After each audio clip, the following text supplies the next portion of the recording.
به نام خداوند بخشنده و مهربان، سلام و درود عرض می کنم خدمت یک شما همراهان خوبی کانال آموزشی استارت اگین. امیدوارم جور و سلامت باشید. نثار علی حسینی هستم و شما را به یک ویدیوی آموزشی دیگر از کانال آموزشی استارت اگین خوش آمد می گویم. خب، قسمی که در جریان هستید، در ادامه درس های اکسل هستیم و در این ویدیوی آموزشی می خواهم مدیریت یک شیت یا مثلا جابجایی داده ها، مثلا خالی کردن یک ستون، خالی کردن یک منطقه، خالی کردن یک ردیف را در یک شیت از یک ورکبوک برای شما آموزش بدهم. خب، برای اینکه ما درس امروز خود شروع کنیم، ما در یک قسمت در شیت اول یک سری از اسم ها را نوشته کردیم و در یک قسمت فامیلی از اینا را نوشته کردیم به عنوان مثال، و همچنان در یک قسمت نمرات انگلیسی و نمرات کامپیوتر، همهش به صورت مثال. خب، برای اینکه ما مثلا بفهمیم چگونه داده ها را در یک شیت جابجا کنیم، ما در یک قسمت یک مثال آوردیم. مثلا ما یک همچین چیزی داریم، یک دفعه متوجه میشیم که در یک قسمت ما نیم نوشته کردیم، فامیلی را نوشته کردیم، مثلا نیازدهی داریم که نام پدر از اینا را باید نوشته کردیم، یا مثلا نیازدهی داریم که آیدی از اینا را نوشته. خب، برای که یک ستون خالی کنی یا اگر یک ستون هم خالی نکنی، باید یک منطقه را خالی کنی. مثلا ستونی که نمرات انگلیسی نوشته شده، در بین ستون انگلیسی و فامیلی ما میخوایم یک ستون خالی کنیم. در قسمت روش های زیاد است برای از اینکه ما این منطقه را بخوایم خالی کنیم. در قدم اول با استفاده از انتخاب کردن ما منطقه را بلاک منم، مثلا به این شکل. اگر ما بخوایم با استفاده از کاپی، با استفاده از کات کردن، ما میتونیم این کار انجام بدیم. مثلا ما کنترل X میزنم، آماده بروش کردن میشه. در هر جایی که انتخاب کنم در اون قسمت ما میتونم ایرا پست کنم، ولی ما با خاطری که میخوایم فقط یک ستون خالی شود، در این قسمت انتخاب میکنم یک ستونی طرفتر روی ستون F ما انتخاب کردم که در این قسمت پست شود. در اینجا کنترل V میزنم، شارتکت پیست کردن. خب، قسمی که شما میبینید یک ستون اما منطقه‌ای که ما میخوایم مثلا آیدی را اضافه کنیم برای از ما خالی شد. این با استفاده از روش کات کردن یا بروش کردن. ما کنترل Z میزنم که یک مرحله به عقب برگردیم و همچنان روش و همچنان همه کار ما میتونیم روی ردیف ها هم انجام بدیم. فرض کنید ما یک تعداد از شاگرد را نوشته کردیم، یک شاگرد اخیراً میخوایم در بین علی و احمد در بین شماره 1 و شماره 2 اضافه کنیم، یا مثلا در هر جای دیگه در بین 5 و 6 4 و 5 در هر جای دیگه.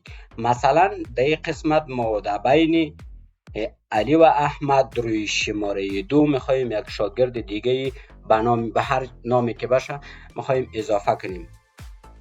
این قسمت منطقه را انتخاب میکنم و با استفاده بازم از کات کردن یا کاپی کردن ما میتونیم این کار انجام بدیم. کنترل X آماده ای از این میشه که از اینجا ما بروش بزنم و در یک جای دیگه پست کنم. خب، به خاطر که ما فقط یک شاگرد دیگه میخوایم اضافه کنم، یک سلول پوینتر یا یک ردیف پوینتر انتخاب منم که برای از ما پست شود. اما اگر بخوایم که 2 تا شاگرد اضافه کنم یا 3 تا شاگرد دیگه اضافه کنم در بین علی و احمد، خب ما 2 تا ستون یا 3 تا ستون هر چقدر که نیاز داشتم در این قسمت خالی میکنم. خب، فعلا ما فقط یک ردیف خالی میکنم. در این پوینتر انتخاب کردم مکانی که میخوایم پست شود، کنترل V را میزنم. یک ردیف پوینتر برای از ما محتوای از ما با تمام منطقه‌ای که ما انتخاب کردیم پوینتر پست شد و ردیف دوم برای از ما خالی شد تا ما بتونیم یک شاگرد دیگه در قسمت اضافه کنیم. خب، بازم ما یک کنترل Z میزنم که برگردیم به عقب و در یک قسمت یک روش دیگه هم است که ما میتونیم بازم انتخاب کنیم همین منطقه را. در این روش با استفاده از دکمه های ماوس همین کادری که برای از ما تشکیل شده ما میتونیم در لبه از این کادر زمانی که ما ماوس را قرار میدیم علامت ماوس از ما تغییر میکنه. زمانی که تغییر کرد ما میتونیم کلید چپ ماوس فشار داده بگیریم همین کادر را با تمام محتوایش ما میتونیم از قسمت بروش کنیم و انتقال بدیم. مثلا ما می کار انجام میدم کلید چپ ماوس فشار داده میگیرم و حرکت میدم. در هر جایی که ما رها کنم دمونجی برای از ما داخل همی کادر محتویاتش که هم انتقال پیدا میکنه و اگر رها کنم دمونجی برای از ما فرض مثال ما در قسمت رها میکنم چندین ستون برای از ما خالی شد ولی ما فقط میخوایم یک ستون مثلا یک ستون خالی کنیم. دوباره پس میارم در یک قسمت میخوایم که یک ستون خالی کنیم. خب با استفاده از این روش ما میتونیم که یک منطقه را خالی کنیم و این ما دوباره جابجا میکنم در سر جای اول شی و همه کار ما دقیقا میتونیم روی ردیف ها هم انجام بدیم. مثلا در بین فواد و کریم ما میخواهیم که یک ردیف خالی کنیم. در قسمت ما منطقه را انتخاب میکنم بازم با استفاده از حرکت دادن از این کادر ما میتونیم چندین ردیف خالی کنیم. در هر جایی که ببرم همین چیز رها کنم بلده از ما پست میشه. مثلا ما میخوایم 2 تا شاگرد بین فواد و کریم اضافه کنم یعنی در اصل 2 تا ردیف میخوایم خالی کنیم. قسمی که شما میبینید در یک قسمت 2 تا ردیف برای از ما خالی شد که آماده وارد کردن اطلاعات است. یک کنترل زد میزنم برگردیم به عقب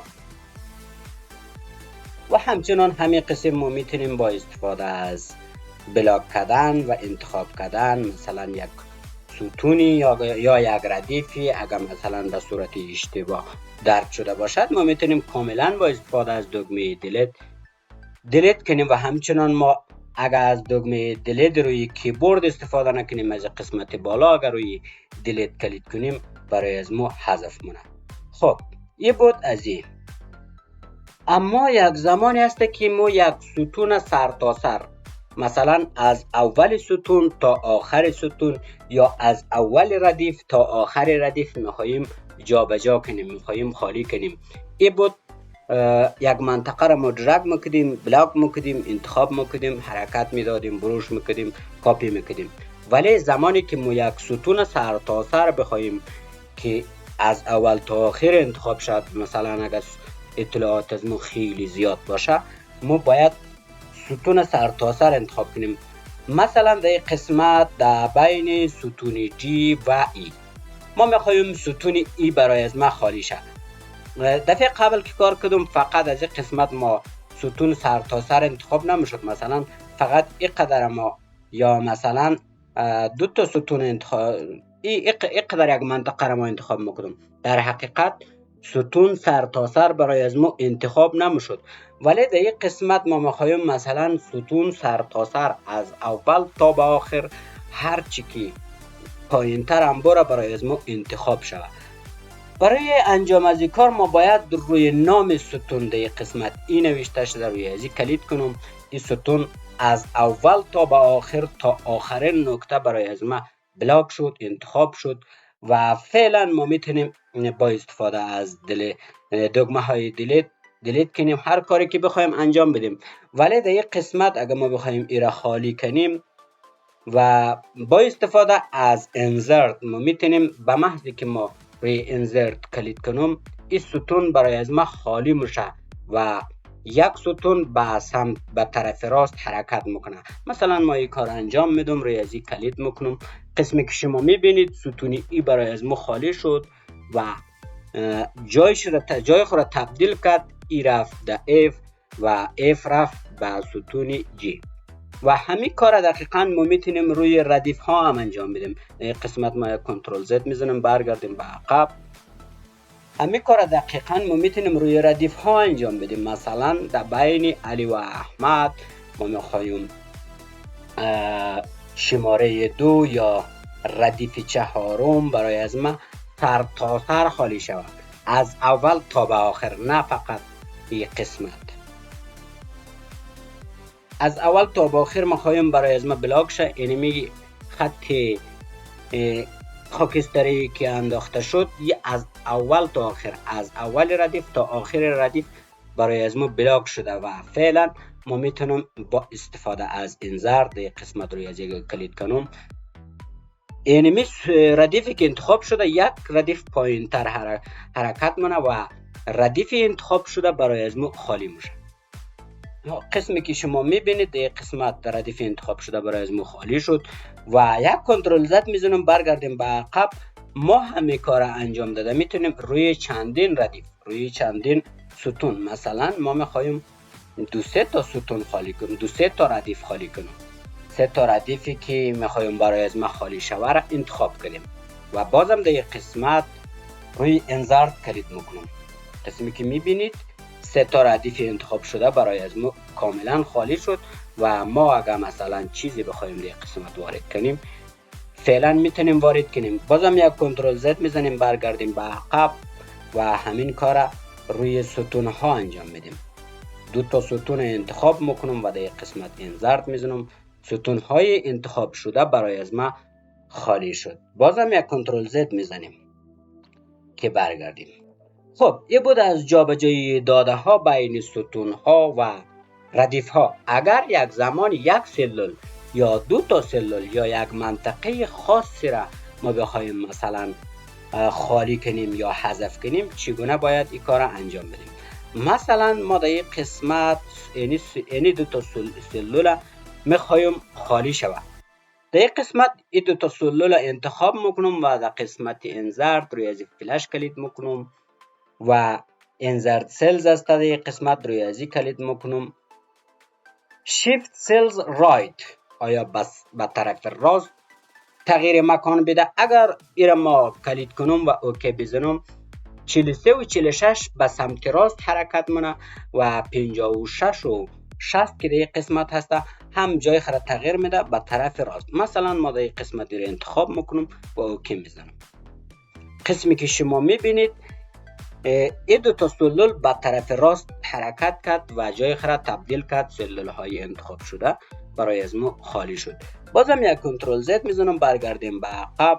از همین مسیر دوباره وارد میشم. شیفت سلز داون به طرف پایین خالی شوه. در این قسمت ما رو انتخاب میکنم. اگر ما رو رویش کلید کنیم اینا به سمت پایین خالی میکنه جای خرد، یعنی منطقه برای از ما خالی میشه. این 2 تا سلولی که انتخاب کردیم اینا به طرف پایین مونه. قسمی که میبینید 43 و 46 2 تا سلول پایین تر آمد. بازم یک کنترل زد میزنیم برگردیم به عقب.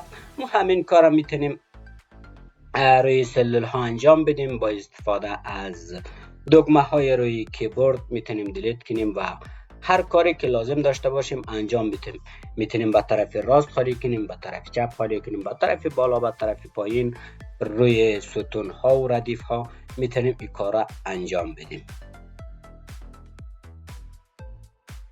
و همچنان با استفاده از همین آپشن یا از همین گزینه ما میتونیم در قسمت مثلا ما در اینجا انتخاب کنم سلول مورد نظر. در قسمت ما میتونم با استفاده از این آپشن روی فلشکی طرف راست ازی اگر کلید کنم در قسمت انزرد شید رو است که اگر ما روی ازی کلید کنم برای از ما یک ردیف اضافه میکنم. قسمی که ما اینجا انتخاب میکنم و کلید میکنم شما میبینید که برای از ما یک ردیف خالی شد.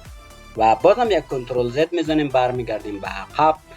بازم دوباره دمی سلول هستیم و میریم روی سراغ آپشن انزرد. در قسمت بازم کلید میکنم.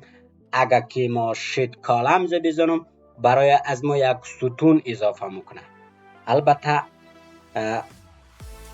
این ستونی که فعلا سلول از ما هست با همین ستون سر تا سر به طرف راست حرکت میکنه.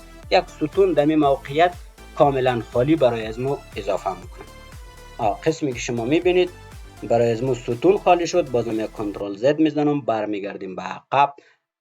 خب یه بود از روش کار روی یک دانه سلول، مثلا اگر ما 2 تا سلول انتخاب کنیم یا مثلا حتی 3 تا سلول انتخاب کنیم و بریم سراغ گزینه انزرت در قسمت انزرت شدرو، اگر ما روی ازی کلید کنم برای از ما 3 دانه ردیف اضافه میکنه. در این قسمت ما کلید میکنم، قسمی که میبینید 3 دانه ردیف برای از ما اضافه کرد. 3 دانه ردیف برای از ما در حقیقت خالی کرد و بازم یک کنترل زد میزنم و در این قسمت منطقه قبل انتخاب شده 3 تا سلول و در سراغ گزینه انزرت میرم. اگر ما انزرت شید کالم بزنم برای از ما 1 دانه ستون خالی میشه، به خاطر که ما در 1 دانه ستون انتخاب های از ما فقط 1 دانه ستون در بر گرفته. اگر ما روی ازی کلید کنم 1 دانه ستون برای از ما خالی کرد.